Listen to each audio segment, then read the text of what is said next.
Mes bien chers frères, mes bien chères sœurs, nous sommes aujourd'hui réunis ici pour la mort du petit ventilo. Le ventilo sur l'arrêt ou sur le moteur peut claquer. Chez Traxas, sur leur système 1 huitième ou plus grosse échelle, ils utilisent du 35 x 35. C'est tout simplement la dimension du boîtier. C'est avec ça aussi que tu dois faire ta recherche.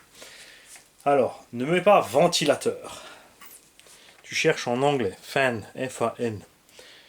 Si tu mets DC fan, c'est à cause que c'est électrique. 30-30, 35-35, 40-40, 45-45, 50-50, tu trouves plein de ventilos. Après, tu as encore le choix de la hauteur, souvent, en certaines tailles. Et moi, personnellement, j'utilise avec des roulements. Alors, attention, puisque ball bearing, c'est roulement à billes, bearing, c'est que un palier. Tu as donc des ventilos ici, c'est écrit dessus, moi j'utilise ceux-là, donc les GDS Time, brushless, DCFN, bearing sleeve. Ça, justement, c'est juste un palier. D'accord? Et ils te font les mêmes dual ball. Là, c'est sur roulement à billes.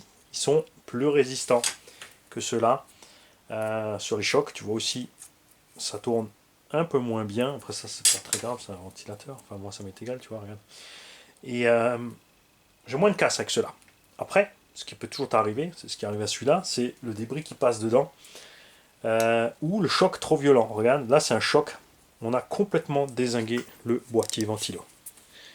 Du coup, la pale elle est touchée et ça a pété. Alors ça, c'est un 5 volts 0,25 ampères. Et ça, c'est du 5 volts 0,2 ampères. Consomme un peu moins, ça veut pas dire que c'est plus économique, c'est peut-être juste aussi aléatoire, c'est parce qu'ils n'ont pas écrit le 0,25, mais ça veut surtout dire qu'il tourne pas plus vite. Parce que généralement, c'est un ventilo comme ça, en 0,5 ou 0,6 ou 1 ampère, c'est qu'il turbine un petit peu. Sur certains, tu as le choix des tours minutes, comme par exemple les ventilos Rocket. Après, ouais, dans les varios, tout ça.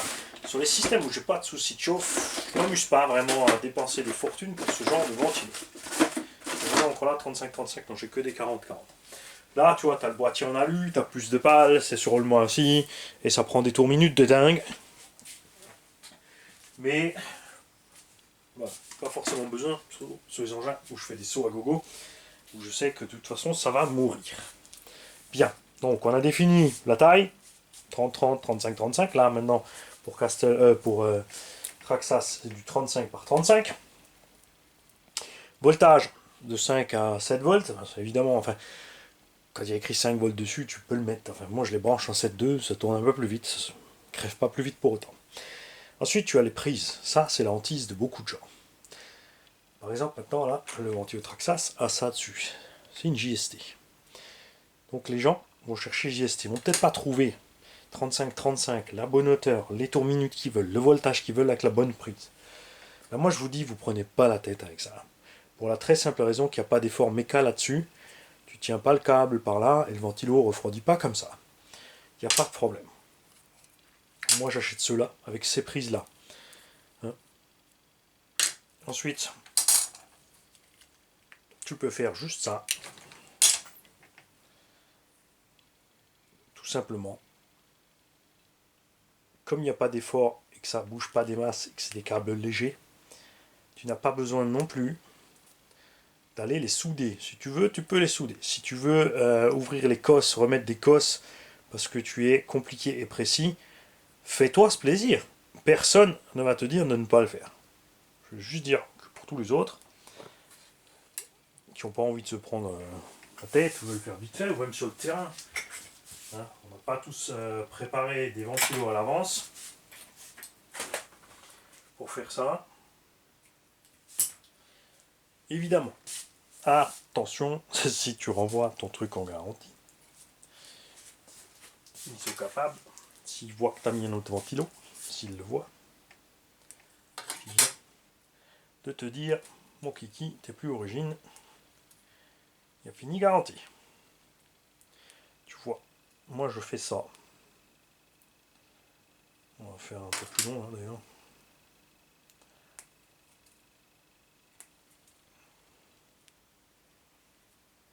Ensuite, tout ce que je fais, c'est que je prends de la gaine thermo. Une fois que j'ai. Enfin, d'abord, il faut d'abord mettre la gaine thermo. Sinon, ça va coincer.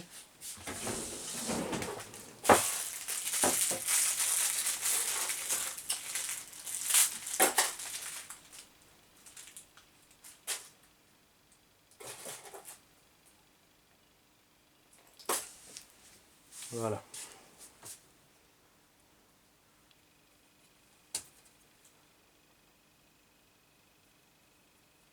Hop.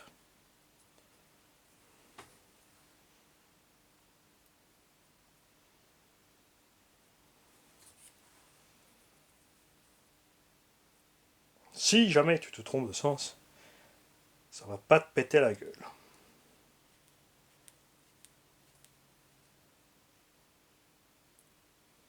C'est juste que ça marchera moins bien.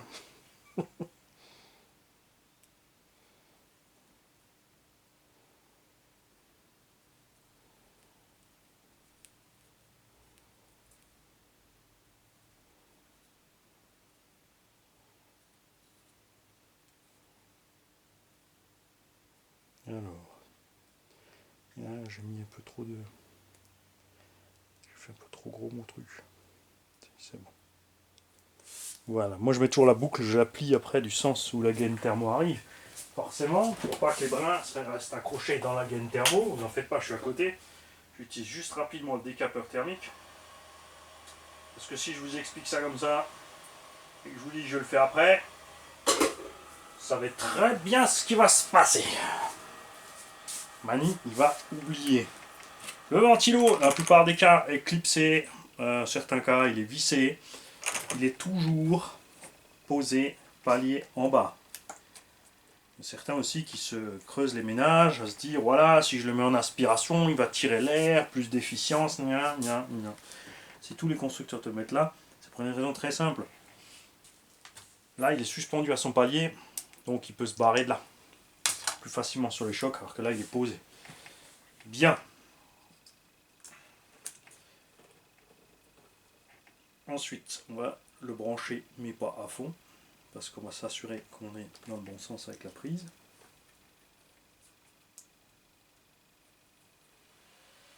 Yes.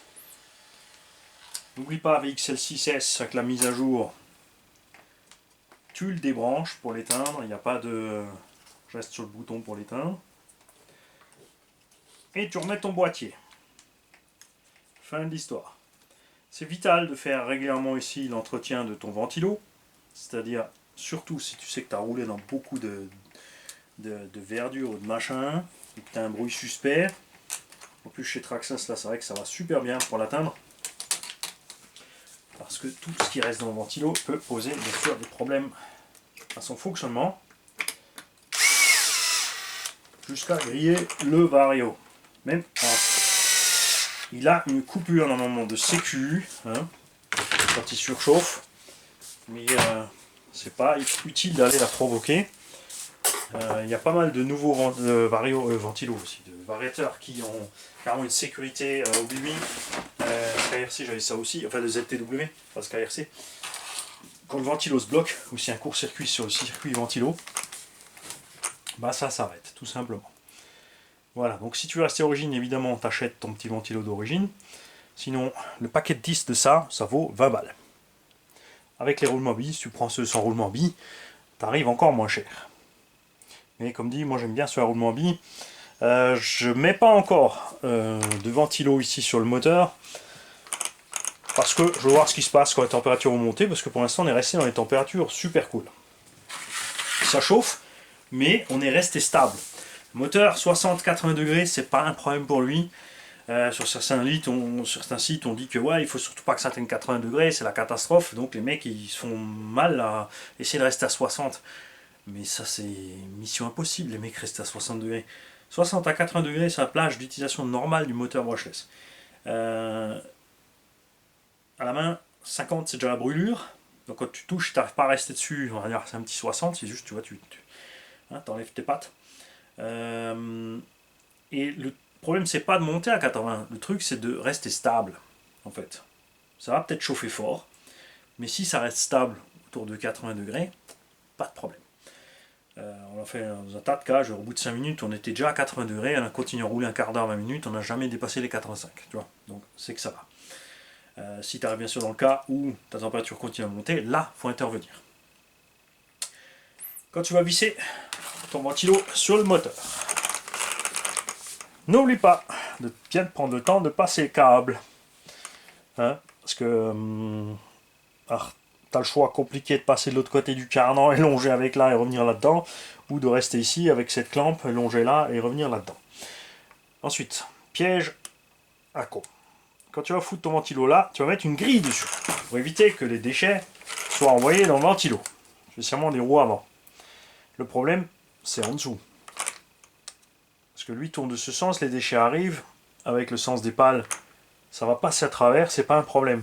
Mais quand tu vas te retourner ou prendre un choc à l'arrêt, ce qui est coincé en dessous peut passer de l'autre sens. C'est là, en général, que tu exploses les pales. En plus, des chocs violents comme celui qui a détruit ça.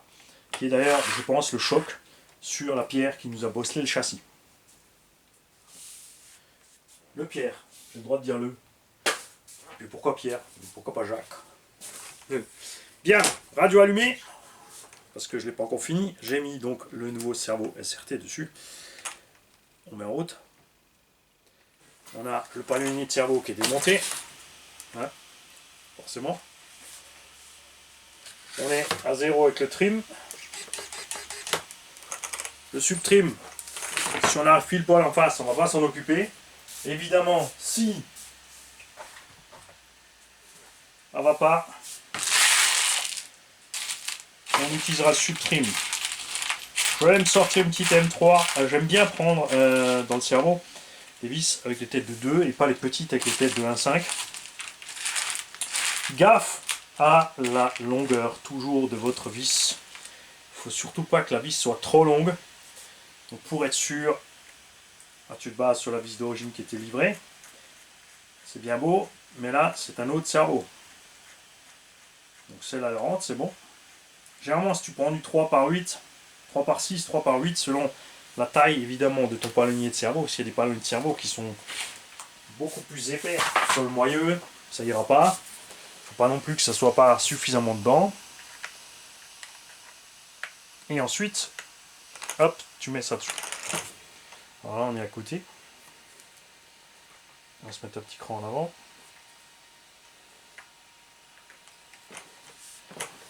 Voilà, elle est pas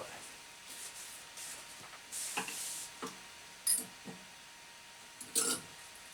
Là, comme on va être dans la ferraille, dans le fer, ou l'acier, avec une vis en acier, on met un petit peu de loctite. Tu maintiens le palonnier, parce que si je force maintenant comme ça, je vais forcer sur mon cerveau qui va tourner. Là il est alimenté, il va résister, s'il n'est pas alimenté, il va aller en butée. Donc soit je vais aller en butée, je vais tout éclater, soit je vais flinguer le truc parce qu'il est en train de lutter contre moi. Donc tu tiens bien ton palonnier au serrage, tu serres comme il faut. Et voilà, maintenant, donc ce petit cerveau là, il est 0,08 secondes quand il est alimenté en 7,4, on a que 6 volts, entre 5 et 6 sorties récepteurs. Je n'ai jamais mesuré exactement ce qui sort chez Traxas, si c'est 5 ou 6 volts. Voilà. Tout de suite c'est mieux. Hein. Alors, j'ai dû trimer un petit peu à droite là. Regarde, là, tu vois, je tape dans les butées à fond. J'arrive en butée et mon cerveau il va encore un petit peu, ce sens. J'arrive pas tout à fait en butée. Ou juste en ras. Donc moi, je vais en profiter. Comme de toute façon, je vais aller dans mon menu. Je me suis imprimé la feuille avec l'arbre des menus. Donc normalement, on va rester sur menu. On va clignoter une fois. On va rappeler sur menu. On va clignoter 2 fois. Parce que le premier, c'était la fonction du bouton multifonction. Le deuxième, là, on est dans la direction. J'entre dans le menu de direction. On a un clic vert. Normalement, si je ne me suis pas trompé, Ouais, c'est là qu'on est la direction. Oui, si j'avais appuyé une deuxième fois, on serait passé dans les gaz. Là, j'appuie 7, non menu. J'ai un clignotement. Ça, c'est... J'ai dit une bêtise. Je te ramène la feuille. Alors, on a fait ça. On est resté sur menu. On a rappuyé menu. On a appuyé 7. On a appuyé 7. Et on se retrouve ici. Inversion de cerveau. Là, on ne veut pas parce qu'on tourne bien dans le bon sens. Réglage secondaire. Ça, c'est le subtrim. Petit piège. Quand tu vas aller dans le réglage secondaire, donc tu auras plus menu, 2 clignotements. Là, on est dans le réglage secondaire. C'est que si tu as ton TSM enclenché ici à 0, bon ok, moi j'ai toujours éteint mon TSM où je suis là. Et ben regarde, j'ai du coup mon réglage secondaire qui va d'office d'un côté à fond, regarde. C'est parce que c'est avec cette molette que tu vas régler ton subtrim. Ne confonds pas trim et subtrim. Donc tu te mets plus ou moins. Hein. Et une fois que tu y es, il faut appuyer un coup sur 7. Là la position enregistrée, la preuve, quand je vais éteindre ma radio, le cerveau va venir dans son neutre d'origine. Tu vois? Hop. Et là, tu vois, on est juste à ras avec les butées.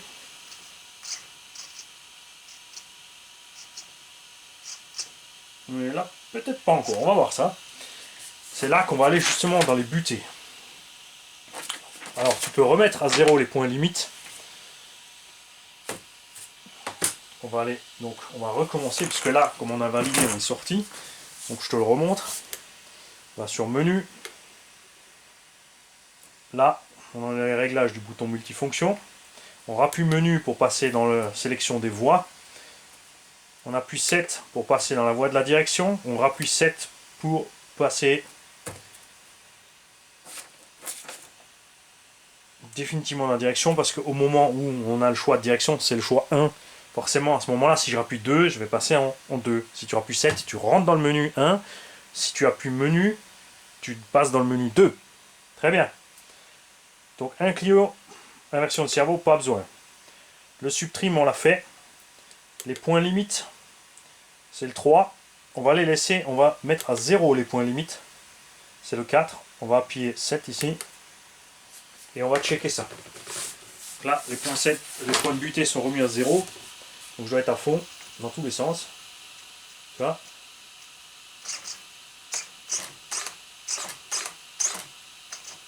Là, on tape. Hein. Donc on va revenir dans mes points de butée. Donc il faut passer évidemment tout le menu. Là, il n'y a que 4 fonctions, donc ça va. Il y en a des fois plus. Donc petit 3, on est dans les points de butée. Maintenant, il y a un piège. Et le gros piège, c'est si le cerveau est inversé. Parce qu'on tourne à droite, on règle la butée droite, et à gauche, la butée gauche. Mais si tu as inversé ton cerveau, c'est raté. Ça va faire la même de l'autre sens. Ça, c'est un peu moche. Ça veut dire que tu dois aller à tatillon. Ou réinverser d'abord ton cerveau. Donc, sur la fonction 1, inverser le cerveau et travailler à l'envers. Si tu vas aller à droite, ça va aller à gauche. Et à ce moment-là, malgré que ton volant soit en droite, tu vas valider ta butée gauche. Tu me suis? Donc là, nous on tape ici à fond. Ce qu'on veut, c'est un peu moins. Donc on va relâcher, regarde, on va relâcher un tout petit peu ici. Et on va appuyer. C'est là que c'est chaud. Hein. Alors. Voilà. A priori, dans le bon sens.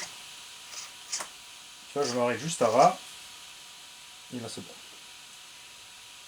Je vais le valider à fond celui-là pour voir. Voilà. Tu vois, là, j'ai juste le débattement à fond. On n'était pas tout à fait à fond, malgré le reset. Si on a fait le reset, là, j'ai braqué à fond. Vraiment, j'ai appuyé 7. Et il a pour aller chercher un petit cran plus loin. Et ça, c'est bon à savoir. Parce que ça, je ne le savais pas jusqu'à maintenant. Donc, ça veut dire que sur ton X-Max, la première chose que tu fais, c'est que tu vas dans l'EPA, tu braques à fond d'un côté, la manette à fond, et tu appuies dessus un coup, et ensuite tu vas de l'autre côté à fond, et tu appuies dessus un coup à fond aussi. Jusqu'à présent, je faisais que le reset, qui te faisait déjà gagner pas mal de direction sur le X-Max. Mais alors là, Là, on va être bien. Hein. Et moi, je vais me refaire un coup de subtrim. Donc, le réglage secondaire petit 2. Hop. Donc, j'ai tout bien réglé.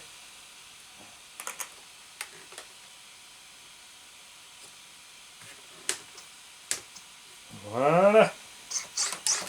Yes. Bon, ça va clairement nettement mieux que le cerveau d'origine.